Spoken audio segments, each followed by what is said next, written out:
fantasy football world is one that is obviously very well populated. And it's also well populated with advice coming from everywhere, right? Even a guy sitting in his spare bedroom talking on Twitch will give you fantasy football advice. And the truth of the matter is, sometimes none of this game makes sense. And so each week, I like to remind us of that with the fantasy football dumpster darlings, the guys who no one expected to do anything at all, who come out and have the games of their lives, whether it be on the waiver wire or even more painfully on our bench. So let's get into it. These are the top performances from the guys who are the least owned at every position.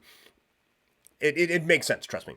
Coming in at quarterback, from the Green Bay Packers, it's Malik Willis. 2% owned, 25.38 fantasy points as he lights up the Tennessee Titans in Week 3. Our running back, also of the Green Bay Packers, Emmanuel Wilson, substantially more owned than Malik Willis.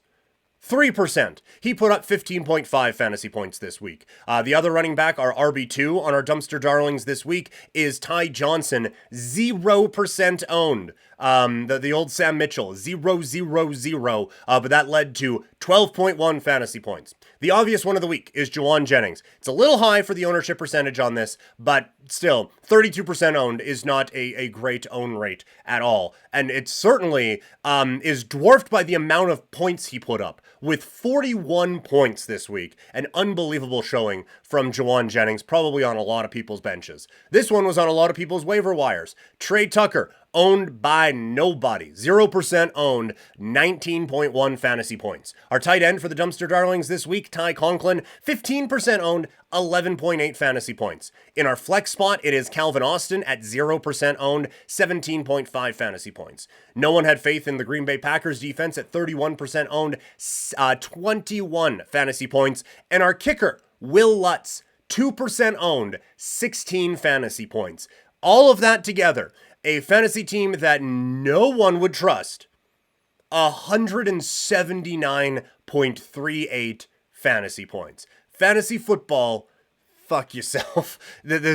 We have had some gigantic, I did this all last year, and you'd have a couple like, oh wow, that's a good one. And you'd have a couple where, you know, if I wasn't doing this as a weekly bet, I probably wouldn't be doing it this week because that score isn't all that high. But we have had some gargantuan scores from guys who no one was owning in the first few weeks. Fantasy question here from Conrad.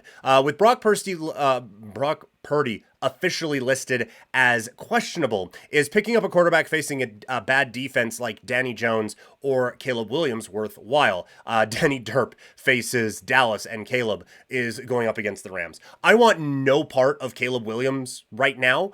I do have some major concerns about that offensive line. The receivers keep getting injured. They're not able to run the football at all. And so the issues are kind of building up on Caleb Williams right now. And so that has led to, I think, some tough fantasy days. And I don't think he has time to really go out and make a few plays. So from a fantasy standpoint, I am avoiding Caleb Williams at all costs. Hi, Deeds. How's it going? Thanks for popping in today. In terms of Danny Jones against Dallas, old Danny Dimes there, it's an interesting kind of backup plan.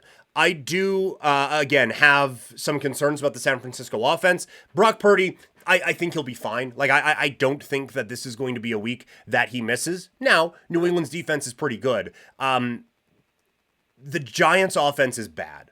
And the one thing, though, that I do have some hope on is, you have Malik Neighbors, who is just a beast. Like, just an absolute beast. And to your point, Conrad, yes, Dallas's defense has been bad to start this season, and they have given up some pretty good fantasy points to some teams. And so there are some opportunities for Daniel Jones to go out there and put some points up. It's the Thursday night game, and a lot of times coaching wins out. And I do think that Brian Daboll is a significantly better coach than Mike McCarthy and anyone on the Dallas Cowboys staff. So I do think there is an opportunity for Daniel Jones to go out there and make a little bit of noise. If Purdy is healthy, I would still probably go Purdy over Daniel Jones, but I have no problem going out and actually picking up Daniel Jones and letting him kind of roll through, at least have him on your bench as a backup, and an option there for you this week. Yes, Deeds, it is you and I facing off. You right now projected to win by 30,